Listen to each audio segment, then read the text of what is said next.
এই হচ্ছে সেই পিস প্যাগোডা টেম্পল, আর এর আশপাশটা দেখে না মনটা জাস্ট ভরে গিয়েছিল। আশেপাশে একটা সাইডে হচ্ছে পুরো গ্রিন অ্যান্ড গ্রিন, আর পুরো ডার্ক গ্রিন, আর টেম্পলটা হচ্ছে পুরো হোয়াইট, আর আরেকটা সাইডে পুরো খোলা পাহাড় দেখা যাচ্ছে।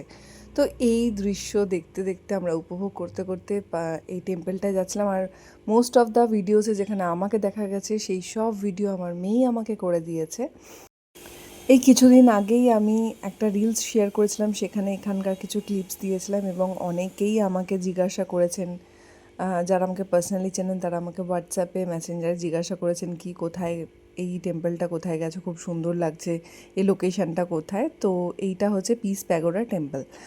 আর এখানে বুদ্ধর বিভিন্ন টাইপের স্ট্যাচু করা ছিল, যেগুলো এত সুন্দর, মানে মূর্তি করা ছিল। দেখতে পাচ্ছেন ওপর থেকে ভিউটা কত সুন্দর লাগছে। তারপরে চলে গিয়েছিলাম, একদম পেট ভর্তি করে ভুরিভোজ করেছি। ওখানকার থালি জাস্ট অসাম, মানে আমি জায়গাটার নাম ভুলে গেছি, বাট ওখানকার খুব ফেমাস, একদমই ম্যালের কাছে।